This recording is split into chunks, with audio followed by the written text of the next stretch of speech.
Good morning. So we finally get to Melchizedek. Who was Melchizedek? In the Bible, there was this mysterious figure named Melchizedek that appeared 3 times. We first hear of him in Genesis 14, after Abraham and his nephew Lot was split up.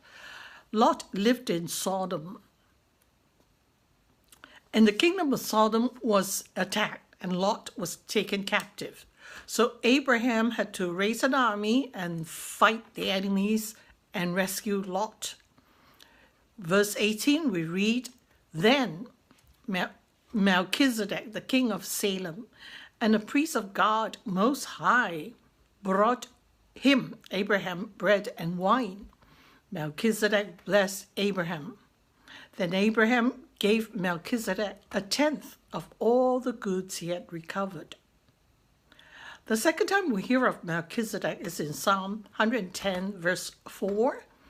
You are a priest forever in the line of Melchizedek, speaking of the Messiah. Fast forward then to the letter of Hebrews in chapter 7, when it compares the high priesthood of Jesus and that of Melchizedek. In Hebrews 7, it recounts the Genesis story again of the interaction between Abraham and Melchizedek. Hebrews 7, verses 1 to 3. This Melchizedek was king of the city of Salem and also a priest of God Most High.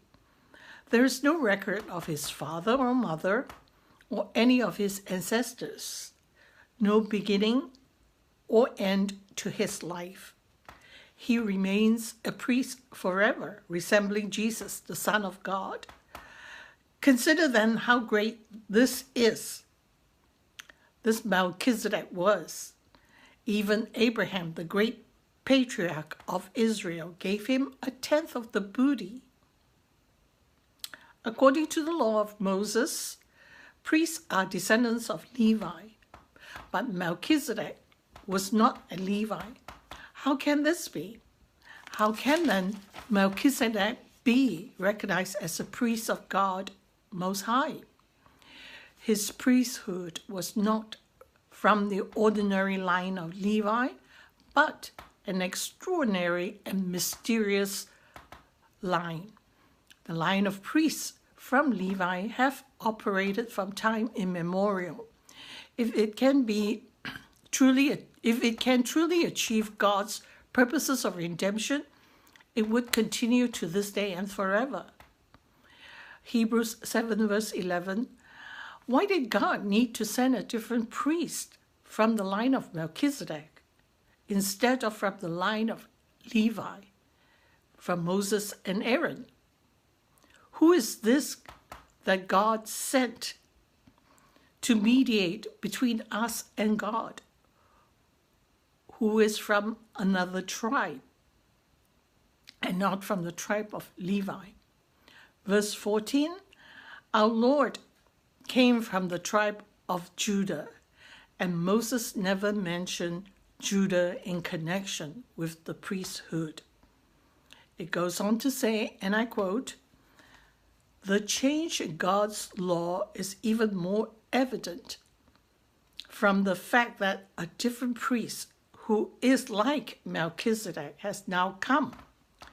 He became a priest not by meeting the old requirement of belonging to the tribe of Levi, but by the power of a life that cannot be destroyed. As can be expected, the letter to the Hebrews addressed some very Jewish concepts. Here I have introduced to you Melchizedek. Also, here it is clear that Jesus was born from the tribe of Judah. His priesthood is extraordinary. He wasn't from the tribe of Levi like Moses and Aaron. Not only that, he was a priest who is God and who does not need to atone his own sins first before he atoned for ours. In the old Levitical line, the priest has to do atonement for his own sins before he could atone for the sins of the people. But our high priest, who is God himself, does not have to do that. He is sinless, and he forever mediates between us and our God.